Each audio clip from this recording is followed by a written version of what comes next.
Assalamualaikum warahmatullahi wabarakatuh.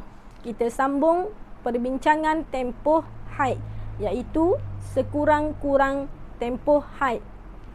Sekurang-kurang tempoh haid ialah sehari semalam, iaitu 24 jam. Bagi sekurang-kurang tempoh haid, terdapat dua gambaran. Gambaran yang pertama, darah keluar secara berterusan. Yang ni wanita itu melihat darah keluar secara berterusan selama tempoh sehari semalam, iaitu 24 jam. Contohnya Fatimah. Fatimah mula keluar darah pada hari Ahad pada jam 2 petang. Kemudian darahnya keluar secara berterusan dan berhenti pada keesokan hari, iaitu Isnin pada pukul 5 petang. Fatimah mula Ahad 2 petang, berhenti pada keesokan hari, iaitu Isnin pukul 5 petang.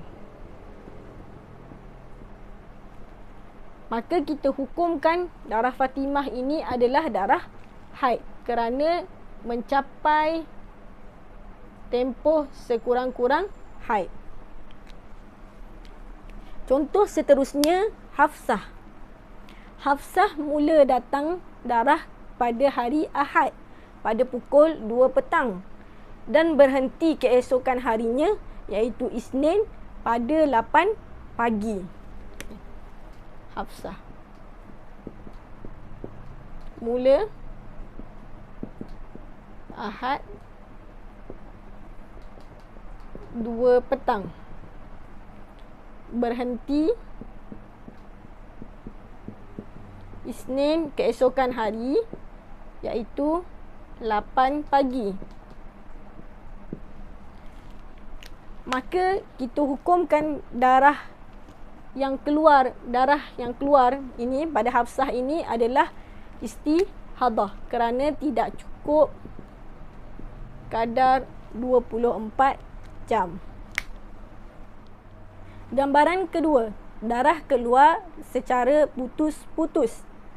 Namun apabila dihimpunkan jumlah tempoh darah keluar selama 15 hari 15 malam mencapai kadar 24 jam. Seorang perempuan yang menyedari diri dia didatangi darah secara putus-putus, yakni tidak seperti biasa, maka dia perlu melakukan beberapa perkara. Pertama, catat permulaan darah keluar. Kedua, catat tempoh waktu aliran darah keluar. Ketiga, kirakan jumlah tempoh darah keluar dari hari pertama hingga hari ke-15. Adakah darah yang keluar tersebut mencapai tempoh sekurang-kurang haid, iaitu kadar 24 jam ataupun tidak? Sekiranya jumlah tempoh darah keluar itu mencapai tempoh 24 jam dan lebih, maka kita hukumkan darah yang keluar itu sebagai darah haid. Namun sekiranya jumlah tersebut tidak cukup 24 jam, maka kita hukumkan darah yang keluar itu sebagai darah istihadah. Contoh bagi gambaran yang kedua, iaitu darah keluar secara putus-putus. Kita lihat contoh yang pertama. Hari pertama darah keluar selama 2 jam. Hari kedua tiada. Hari ketiga 3 jam. 4 tiada. 5 6 jam. 6 tiada. 7 tiada. 8 5 jam. 9 tiada. 10 4 jam. 11 tiada. 12 3 jam. 13 2 jam. 14 tiada. 15 tiada. Jadi setelah kita himpunkan jumlah darah, tempoh darah keluar ini, totalnya adalah selama 25 jam. Maka tahulah kita bahawa darah yang keluar ini dihukumkan sebagai darah haid. kerana mencapai tempoh sekurang-kurang haid iaitu 24 jam. Jadi daripada hari pertama hingga hari ke-13 ini, wanita ini mengalami haid. Contoh yang kedua. Hari pertama keluar 1 jam, hari kedua tiada, hari ketiga 30 minit, 4 1 jam, 5 tiada, 6 2 jam, 7 tiada, 8 1 jam, 9 1 jam, 10 tiada, hari ke-11 30 minit, 12 tiada, 13 tiada, 14 1 jam dan hari ke-15 1 jam. Dan apabila kita himpunkan jumlah darah yang keluar ini, jumlahnya adalah selama 9 jam. Maka tahulah kita bahawa darah ini dihukumkan sebagai darah istihadah.